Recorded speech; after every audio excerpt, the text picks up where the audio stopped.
is around the corner, but we are now joined by former NFL and also radio talk show host in Salt Lake City, Scott Mitchell, joins us, Craig Smokey, and also Paul Catalina. So, Scott, is it based on what Utah has done, based on who they are, Cam Rising coming back, and what Whittingham's done consistently, in your opinion, is there a feeling that they come walking in the Big 12 and kind of run the place? Well, if they walk into the Big 12, they're not going to do anything. They need to really come out the gates. Kyle's the guy who always, when he was in the Pac-12, it was an underdog mindset, right? So it's us against the world, and no one gave him any respect. No one gave him any chance, and he thrived on that and built a program on that, quite frankly. And I think won Pac-12 championships on that kind of us against the world mindset. And all of a sudden he got to where they had the bullseye and they were kind of expected to do well. And there was kind of a learning curve of how to all of a sudden, like, hey, you've now arrived mindset and learning how to win when you're on top. And I think they have. I think they, as a coaching staff, as a program, they've really kind of got past being the outsider, got past being the underdog, and I think they're thriving more, or there's certainly a higher expectation within the program of, hey, we're okay, and we like being the team that's recognized as maybe a favorite. How close is Cam Rising to being Cam Rising again? If you watch spring football, which I did, he looks better. Actually, there were some throws that he made that I was like, I didn't see that when he was playing before. And so he doesn't walk with a limp. He moves around, quite effectively. I remember Britton Covey had the same injury, and Britton came back a little bit too early, and he just didn't have that burst. And then the next year, Britton Covey was Britton Covey and was really explosive. And that's kind of what I've seen from Cam is having all that extra time off to really get his leg and his knee right has really put him in a position where he just, there's no indication that he was ever even injured. And I think it's really helped him and helped his ability to throw the ball further and more accurate than he was before. Scott, I know that this player didn't have like the craziest stats in the world, but he also missed last year in Brant Keithy. How do you feel about the addition of him in addition to Rising as far as what that gives the offense? I think there are probably, even though they've addressed some of it in the portal, some questions about just maybe the weaponry, if you will, around Rising, but it seems like Keithy will help that in some regard. He'll help a lot. I mean, he was kind of that safety valve, that comfort food for Cam Rising, and he was a guy that made a ton of big plays. He was, when they needed a big play, they got the ball to Brant Keithy, and he's a hybrid type of player. And you see a lot of teams, even in the NFL today, where they have, because tight end is such an evolved position now. They get these hybrid guys that can block, but they can also line up outside and be, a slot-ish receiver, and they get down the field and catch the ball, and you get great mismatches with that. And so Utah has that ability. Landon King was another guy who kind of emerged last year when Keithy was out. But tight ends and having two of them are a big part of the Utah offense, and they have that this year.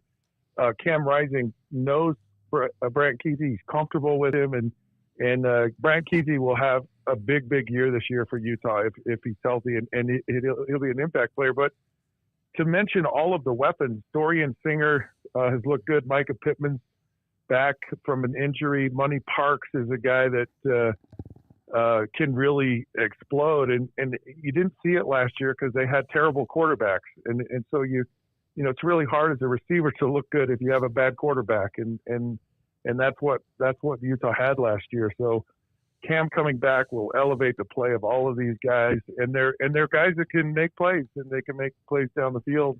I think the running back position might be the one that is always solid for Utah, but I don't know.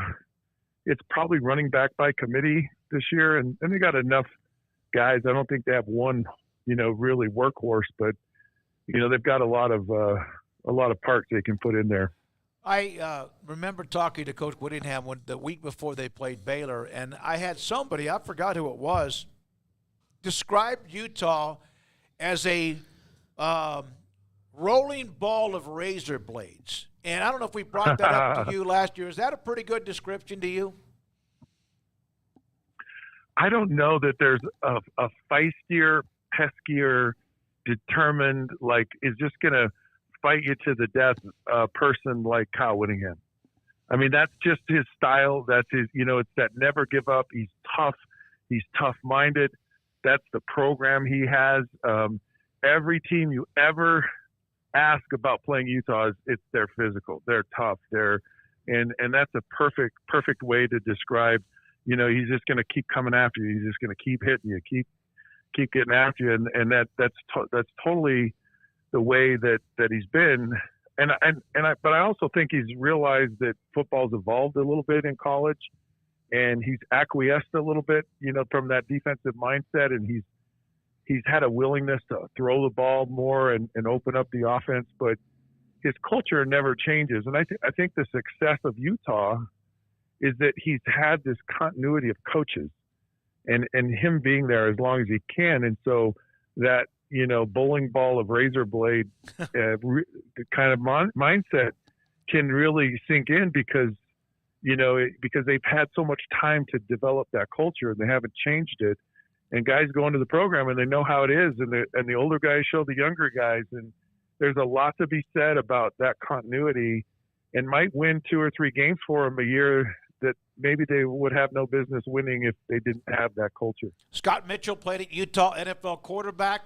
Salt Lake City Radio with us on 365 Sports, Paul. So I hear the message of optimism not just for Utah, but for Iowa fans, that even your old coach can change the way that they think about things and maybe open it up on offense. Scott, what do Utah fans consider the first actual Big 12 game? Is it the Baylor game, even though it's not technically a Big 12 game this year? It's so weird, having that, and that's just college football now. Just get these weird moments, and I think it's weird, because it'll be a great test for Utah. I think it's really good that they play a quality opponent early on in their non-conference, but it's certainly I think it's a really good scenario for Utah in that it doesn't count, but you're gonna play a good team because you need to play good teams in your non-conference. You need to get used to the speed, to the athleticism before you get into league play, and it can really hurt you. And I've seen Utah have cupcake schedules, and it really impacted them, and so they've really tried to get more quality opponents. And it'll be a weird thing, but I think the Oklahoma State game on the road, Oklahoma State returns a lot of guys. And I think it's two maybe of the topper end teams kind of going, okay, let's fill each other out here. This is our new conference, and how is this going to look? And so I think that's kind of, Utah I don't think has ever been to Stillwater, and I don't think they played each other ever. So I think that game is the one that's really going to be, all right, here we are. This is the Big 12. Well, let's see what we're up against. The one thing though, if you don't mind, that I love about going to the Big 12 as opposed to the Pac-12 is I think every week everyone feels like they got a shot to win the conference. Yeah, I know a lot of people are picking Utah, but I think there's a lot of people in the conference that go, we don't have that blue blood dominant team that if they woke up and, they could just beat everyone every year kind of team in the conference, the Oklahoma, the Texas kind of team.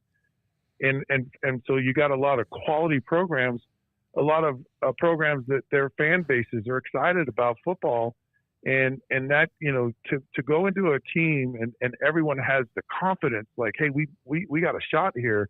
I think the fans win on that because you're going to see really, really good football in a lot of these conference games this year. I looked it up because I was curious after you mentioned it. Utah and Oklahoma State have played one time, and that was back in 1945 when Oklahoma State won 46-6 in Salt Lake City. Smokey, memories of that game? Yeah. It was pouring down rain. No, you don't. No, but I do think that's going to be an early fork in the road type of a game as far as kind of separating the contenders. And you're right on just everybody kind of looking eye to eye there. Scott, you can be honest. Nobody's actually listening right now. I know you chose Utah over BYU, but what is it like to be sharing a conference, you think, not just for yourself, but for Ute fans out there? I lived in Florida for quite a few years when I played the NFL, and then after I retired. And you had Miami, you had Florida State, you'd get Florida in there, and these teams, like the game kind of almost determined a national championship. And having so many good programs in your state just made everyone better. And here really, this is an exciting time for people in the state of Utah for the first time being in big boy football, both teams and in the same conference, because it's a rivalry that's hard to explain to people. It's personal, it's religious. You go to church with it, you live in your neighborhood with it, and a lot of people view it as good and evil and all these different things, which it's not, but it's a great rivalry, and it's always been a great regional rivalry, but it could really turn into something down the road. Certainly not right now, because Utah is clearly better than BYU at this point. But it could really turn into that national story. These two rivalry teams playing, for a chance. The winner of this could go to the conference championship and the loser's out. And that's what makes great rivalries, is when there's something really on the line. But it also brings to Utah, for the first time, the state of Utah, a national audience to discuss and to understand this rivalry. And that's what's exciting to me. We here in Utah feel like sports has grown up. We've got an NHL team. We've got the Utah Jazz. We've got these two teams in Power, I guess, 4.2 football now. It's not Power 5 anymore. But, this is big time sports. And people in the state of Utah are just hungry for it, no matter what it is, in football, basketball, whatever. So this rivalry, I love it. I'm so happy to have it, and it'll be better than it's ever been in its storied history as a rivalry. So I know the Pac-12 last year had a special year. My goodness, Washington played for the national title. There were several teams that were really good, lots of great quarterback play, and Utah again was right there in the middle of the mix. Do you feel like, is there any part of you that feels like the Big 12, maybe not as many logos or brands or alphas as far as tradition, is a conference that takes football even more serious across the board, from fan bases up top to the teams? Well, one thing that happened is I think of, go back 5 years. Whenever the Big 12 and the Pac-12 were in existence, and everyone said, okay, one of these two conferences is going to go away. And I think everyone would have said, well, it'll be the Big 12.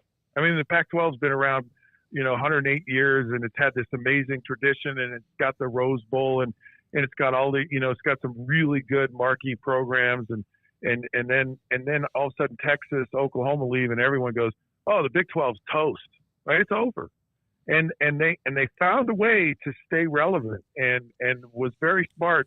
And the Pac-12 just was so arrogant and so closed-minded about how powerful and how important football is to your conference.